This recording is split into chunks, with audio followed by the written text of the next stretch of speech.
আজকে আমরা শিখব সপ্তম শ্রেণীর অনুশীলনী 6.2 এর সরল করো। আমরা এর আগের ক্লাসগুলোতে যোগ এবং বিয়োগ শিখেছি। সরলও ঠিক তেমনই, কিন্তু সরলে যোগ এবং বিয়োগ একসাথে থাকে, আর যোগফল নির্ণয় বিয়োগফল নির্ণয় শুধু যোগ থাকতো বা বিয়োগ থাকতো। সরলে শুধু দুইটা একসাথে থাকতে পারে, আবার নাও থাকতে পারে। তাহলে আমরা দেখো 22 নম্বরে এই যোগের মতো করে করছে, 23 নম্বর বিয়োগের মতো করে করছে। 24 নম্বরটা করি, এখানে যোগ বিয়োগ দুইটাই আছে। তাহলে আমরা 24 নম্বরটা করি। দেখো 24 নম্বরে আছে 3/a plus a/6 minus 3a/8। তাহলে যোগ বা বিয়োগে আমরা কি শিখেছিলাম? প্রথমে আমাদের কি করতে হয়? প্রথমে আমাদের হরগুলোর লসাগু বের করতে হয়। তাহলে আমরা প্রথমে হরগুলোর লসাগু বের করব। তাহলে আমাদের ফার্স্ট কাজ হলো হরগুলোর লসাগু বের করা। প্রথমে হরগুলোর লসাগু বের করব। তাহলে আমরা প্রথমে হরগুলোর লসাগু বের করব। দেখো হরগুলোর লসাগু 3, 6 আর 8 হবে। তাহলে দেখো 3, 6 আর 8, এই তিনটার লসাগু এইভাবে বের করতে হবে। দেখো এরকম যদি থাকে তাহলে আমাদের দেখতে হবে কমপক্ষে 2টাকে ভাগ যাবে এমন কোনো সংখ্যা, বা 3টাকেও গেলেও সমস্যা নেই, কিন্তু কমপক্ষে 2টা সংখ্যাকে ভাগ যাবে এমন কোনো সংখ্যাতে ভাগ দিতে হবে। দেখো প্রথমে সবচেয়ে ছোট দিয়ে ভাগ দেই। 2 দিয়ে কি 2টাকে ভাগ যাবে? দেখো 2 দিয়ে যদি ভাগ দেই 3কে যাবে না, 6কে ভাগ যাবে, তার 8কেও ভাগ যাবে। তাহলে আমরা 2 দিয়ে ভাগ দেবো। প্রথমে 2 দিয়ে ভাগ দিলে 3কে ভাগ যায় না, তাই 3 হবে। 6কে ভাগ দিলে হয় 3, আর 8কে ভাগ দিলে হয় 4। এখন দেখো এখন কিন্তু আর 2 দিয়ে ভাগ যাবে না, 2 দিয়ে ভাগ যাবে না। তাহলে আমাদের দেখতে হবে 2 দিয়ে শুধু 4কে ভাগ যাবে, এই 3 দুইটাকে ভাগ যাবে না। কিন্তু আমাদের এমন সংখ্যাতে ভাগ দিতে হবে যেন কমপক্ষে 2টাকে ভাগ যায়। তাই আমরা এখন 3 দিয়ে ভাগ দেবো। 3 দিয়ে দেখো এই 2টাকে ভাগ যাবে, এটাকে যাবে না। তাহলে আমরা 3 দিয়ে ভাগ দিতে পারবো। 3 দিয়ে ভাগ দিলে এটা হয় 1, এটাও হয় 1, আর এটা 4 আছে, 4ই থাকবে।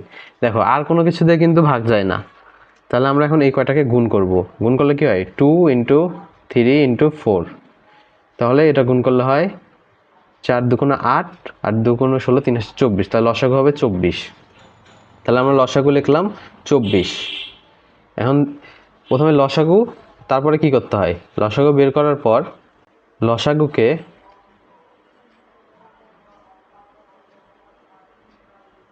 হর দ্বারা ভাগ করতে হয়।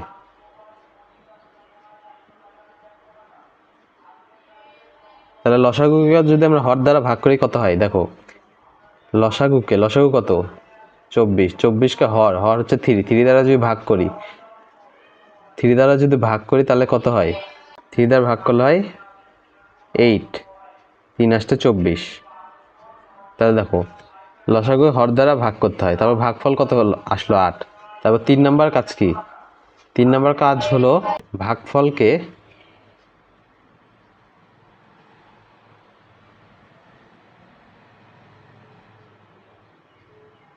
লব দিয়ে গুণ করতে হয়।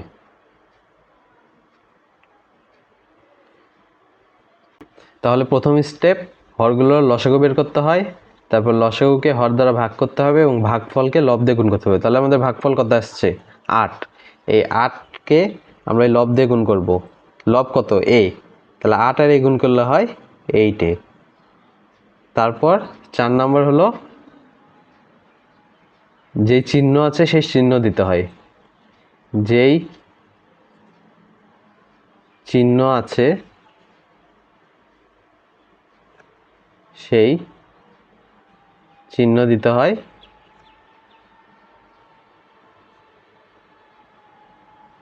তাহলে সেই চিহ্ন দিলাম। এবং 5 নম্বর রুল হলো প্রত্যেক পদেই একই কাজ করতে হয়। এটার মানে হলো আমরা লসাগু দিয়ে যে হরটাকে ভাগ দিয়েছিলাম, এই প্রত্যেকটা পদেই তাই করতে হবে। তাহলে আমরা এই পরের ভগ্নাংশকেও এই লসাগুকে হর দ্বারা ভাগ করব। তাহলে 24কে যদি 6 দ্বারা ভাগ করি কত হয়? 24কে যদি আমরা 6 দিয়ে ভাগ করি তাহলে হয় 4, 4 × 6 = 24। তাহলে 4 হলো, এই 4টা আমরা লিখলাম। 4কে আবার লব দিয়ে গুণ হবে, লব হলো a, তাহলে এটা আবার এই যে চিহ্ন আছে সেই চিহ্ন দিতে হবে, দিলাম, এবং আবার এই হরকে এটা দিয়ে ভাগ দিতে হবে। 8 × 2 = 3 × 8 = 24, 3 হলো ভাগফল, তাই 3 দিয়ে এই লবকে আবার গুণ দিতে হবে। তাহলে 3 আর লব গুণ করলে কত হয়? 3 × 3 তাহলে 3 × 3 = 9, তাহলে হবে 9a। তাহলে দেখো এখন তাহলে উপরে যোগ বিয়োগগুলো যোগ বিয়োগ করব। দেখো এখানে প্রথমে যেগুলো যোগ আছে সেই দুটো একসাথে করে নেব।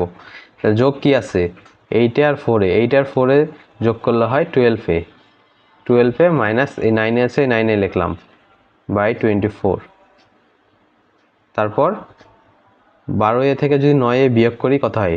10, 11, 12, তাহলে 3a, 3a বাই 24। এখন দেখো এই 3 দিয়ে 24 ভাগ যায়, 3 দিয়ে যদি 24 ভাগ যায় তাহলে আমরা ভাগ করব, ভাগ করলে কত হয়? এখানে হয় 8, তাহলে এটা হবে a/8, এটাই অ্যান্সার। দেখো সব অঙ্কগুলোই একই, কোনো তফাৎ নাই। তাও আমি তোমাদের আরেকটা অঙ্ক করে দিচ্ছি, এরকমই তোমরা 25, 26 সব করবা, আমি তোমাদের 27 নম্বরটা করে দিচ্ছি। দেখো 27 নম্বরে কি আছে?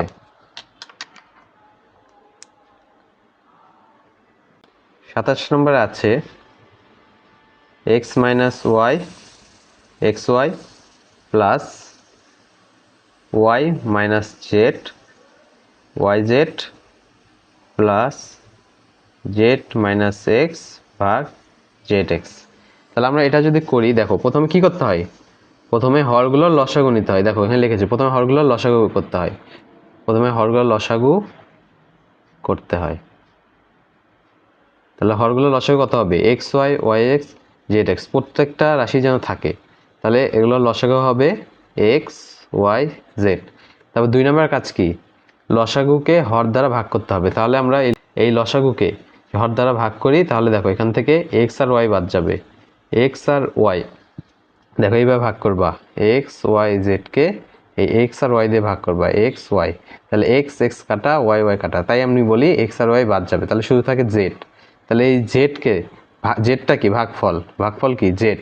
তাহলে বলছি ভাগফলকে লব দিয়ে গুণ করতে হবে, তাহলে এই ভাগফলটাকে লিখবা, তারপর লব দিয়ে গুণ করবা, লব কি? x - y, তাহলে x - y এই লব দিয়ে গুণ করলাম।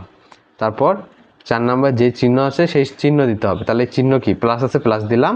তারপর প্রত্যেক 5 নম্বর নিয়ম হলো প্রত্যেক পদেই একই কাজ করতে হবে। তা এখন আগের পদে যে কাজ করেছি, এই যে 2 নম্বর থেকে যে কাজগুলো করেছি, পরের পদেও একই কাজ করতে হবে। তাহলে আমাদের এটাকেও এই হর দ্বারা লসাগুকে ভাগ করতে হবে। তাহলে y আর z আছে, মোট কথা তোমরা এই যে এই ভাগ করার সময় এটা খেয়াল করবা, y আর z আছে, তাহলে এখানেও y আর z বাদ চলে যাবে, শুধু থাকবে x। তাহলে এই x দিয়ে লবকে গুণ হবে, তাহলে x × y - z। তাহলে এখানেও তাই, এটাতে যদি ভাগ করি, প্রথমে যে চিহ্ন আছে চিহ্ন দিবা। তারপর দেখো এখানেও তাই, এখানে z আর x আছে, ভাগ করলে z আর x বাদ যাবে, শুধু থাকবে y। তাহলে y দিয়ে লবকে গুণ, তাহলে লব কি? z - x। তাহলে দেখো উপরে যেগুলো গুণ যায়, এখন আমরা ওই গুণগুলো করব।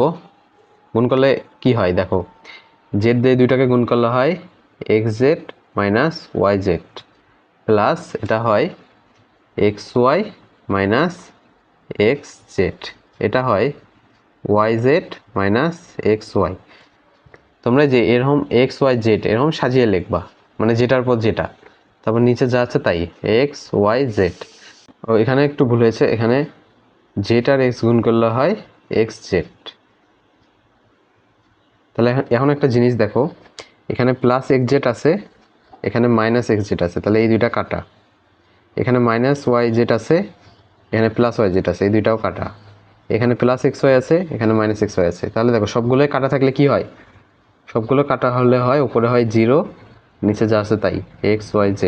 আর কোনো ভগ্নাংশে লবে যদি 0 থাকে, তাহলে যে কোনো ভগ্নাংশে লবে 0 থাকলে সেটা যদি কোনো কিছুতে ভাগ হয় তাহলে সেটা 0ই হয়, তাহলে অ্যান্সার হবে 0। তাহলে আমাদের 6.2 শেষ। তোমরা বইয়ের যে সৃজনশীলগুলো আছে এগুলো তোমরা নিজেরাই পারবা, এগুলো সব আগের মতোই। আর না পারলে কমেন্টে জানিয়ে দেবো, আমি করিয়ে দেবো।